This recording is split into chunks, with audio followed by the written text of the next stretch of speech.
menjadi pendengar yang baik? Ya. Oke. Kalau banyak intinya ya. Assalamualaikum warahmatullahi wabarakatuh. Waalaikumsalam warahmatullahi wabarakatuh. Perkenalkan, nama saya Rizky Ahmad, absen 29, ini sekarang 28 yang maju tapi nggak mau. Kali ini saya akan bercerita tentang cerita fiksi tentang Pusaka Ngawi. Dengarkan dengan baik, simak, karena ini ada ilmu yang harus didapat. Di sebuah desa terdapat tiga sahabat yang bernama Simut.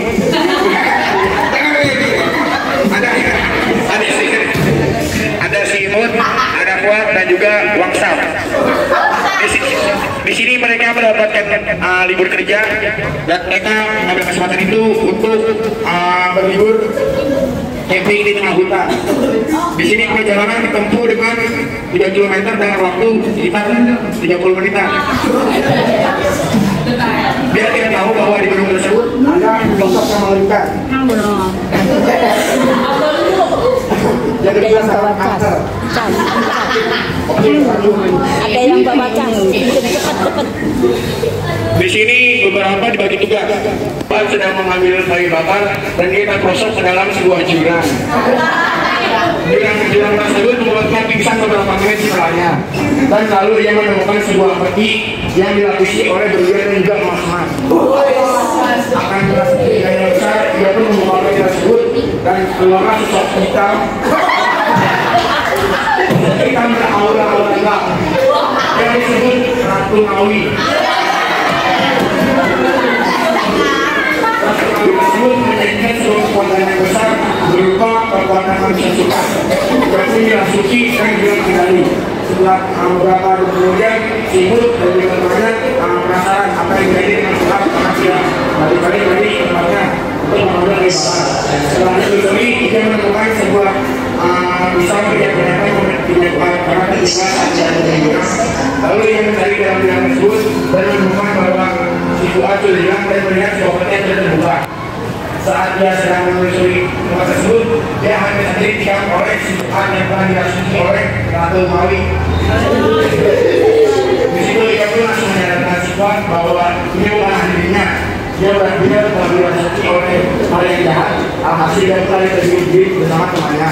Dia menemukan sebuah gubuk yang ternyata isinya adalah nenek-nenek yang sendirian tinggal di sana. Dia pun menanyakan, nenek tersebut menanyakan apa yang terjadi. Anak-anak ini bisa masuk ke daerah kamar ini. Lalu si Simut berbicara kepada nenek tersebut, saya di sini sedang ingin bersama teman saya, dan dia pun dirasuki oleh hal-hal yang jahat dan akhirnya dia pun sampai di sini dikarenakan dia sedang lari dari perjalanan temannya yang telah dirasuki. Setelah itu, setelah cerita yang sangat panjang, nenek tersebut pun mengetahui bahwa itu adalah siluman yang telah menduduki tempat tersebut selama 5 tahun. Setelah Simut mendengarkan cerita tersebut, dia pun diberi tugas untuk mengambil pusaka Ngawi di dalam sebuah gua yang sangat lama. Dan tidak hanya itu, di dalam gua tersebut ada sebuah sosok yang bernama Ambargu.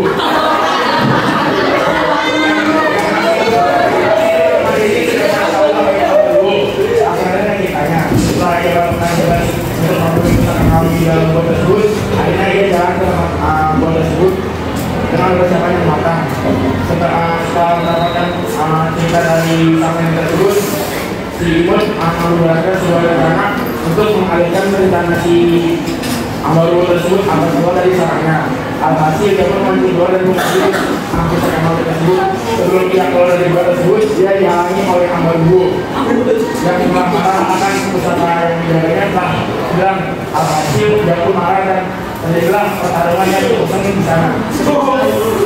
Pertarungan tersebut diakhiri dengan si Imut yang menang, tapi tangannya terluka dikarenakan sebuah tarian yang sangat berbahaya masih dalam dunia.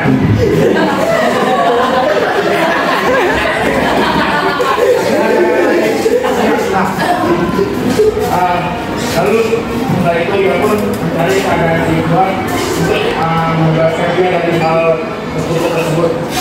Lalu setelah orang kebetulan dia pun menemukan siswa telah makan bangkai lisan karena dia karena kelaparan ciuman yang lalu. Lalu setelah itu dia merencanakan dengan sahabatnya, lalu sibuk bilang kita harus mengatakan dari belakang dan lalu mengingatnya agar rombongan itu keluar dari tubuh. Lalu setelah itu rencana itu dilakukan, tapi tidak terrealisasi rencana tersebut tidak lulus dikarenakan sahabatnya yang di bagian dada sebelah kanan dan itu membuatnya kehilangan banyak darah dan akhirnya itu pingsan.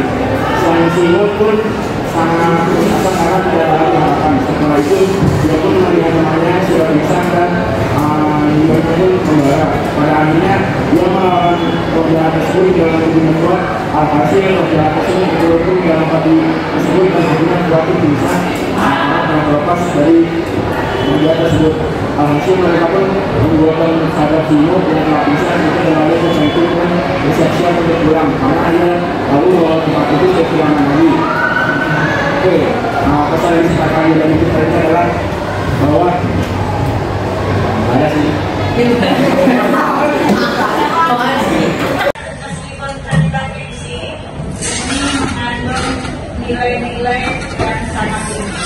Nilai apa yang kalian dapatkan dengan cerita yang penuh dinamika? Ada portret, ada dendam, ada balas dendam ya tadi. Ada diasingkan, akhirnya ratu yang sangat cantik, orang pandangannya kan mulia, indah, bahagia, ya, tapi dia meninggalnya pun mengenaskan. Meninggalnya pun mengenaskan. Apa yang dapat kalian ambil dari cerita fiksi yang misterius ini? Jangan putus asa. Selain jangan putus asa, Kerja sama. mendendam berbeda. Ini terjadi tapi ya, mendendam boleh kan? Ya, sebenarnya dendam itu nggak boleh. Tapi kadang itu kan sering terjadi dengan alasan yang tentunya berbeda. Bagaimana caranya sakit hati tapi tidak membalas dendam? Caranya seperti apa? Latihan apa? Sakit hati tapi tidak boleh mendendam. Ya, latihannya harus apa? Belajar sabar, belajar ikhlas. Untuk ikhlas itu berat ya? Sangat berat. Ya, nanti kalian coba dengan pembelajaran seperti ini, minimal hari ini kalian dapat 2 pembelajaran. 1, jangan putus Asa. Yang kedua, jangan mendekat terhadap siapapun. Oke, dari kali ini tepuk tangan dong.